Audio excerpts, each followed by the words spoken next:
లక్షలాది మంది యువకులు ఎస్సీ రిజర్వేషన్లలో ఏబిసిడి వర్గీకరణ కోసం వాళ్ళు పోరాటాలు చేస్తున్నారు.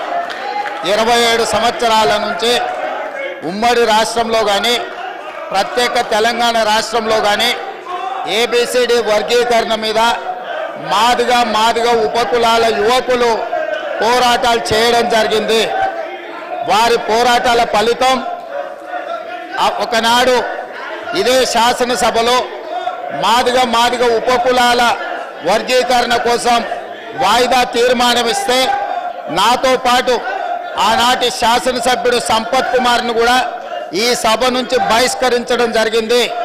గత ప్రభుత్వం ఏబిసిడి వర్గీకరణ మీద కేంద్రానికి ప్రధానమంత్రికి విజ్ఞప్తి చేయడానికి అఖిల పక్షాన్ని తీసుకెళ్తామని చెప్పి తీసుకుపోకుండా మాదిగ సోదరులను మోసం చేయడం జరిగింది.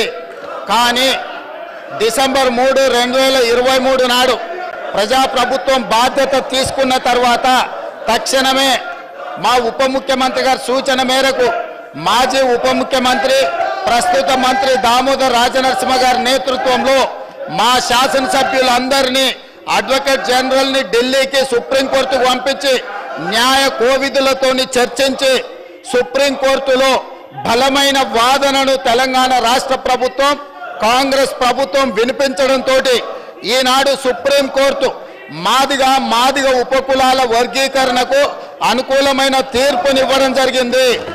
నేను మనస్ఫూర్తిగా సుప్రీంకోర్టు కాన్స్టిట్యూషనల్ బెంచ్కు రాజ్యాంగ ధర్మాసనానికి మనస్ఫూర్తిగా కృతజ్ఞతలు తెలియజేస్తున్నా.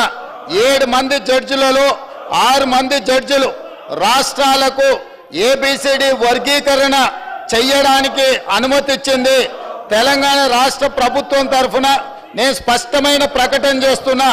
దేశంలోనే అందరికంటే ముందు బాగానే నిలబడి తెలంగాణ రాష్ట్ర ప్రభుత్వం ఏబిసిడి వర్గీకరణ అమలు చేసే బాధ్యత మా మిత్రులు మా మంత్రివర్గ సహచరులు మేమందరం తీసుకుంటాం.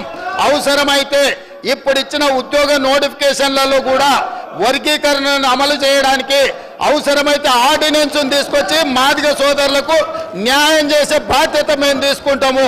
కాబట్టి ఈరోజు ఈ సభ అందరూ కూడా ఈ అంశం మీద ఏకాభిప్రాయానికి వచ్చి మాదిగ ఉపకులాల వర్గీకరణకు సంపూర్ణంగా సహకరించాల్సిందిగా రాష్ట్ర ప్రభుత్వం తరఫున నేను విజ్ఞప్తి చేస్తున్నా అధ్యక్ష.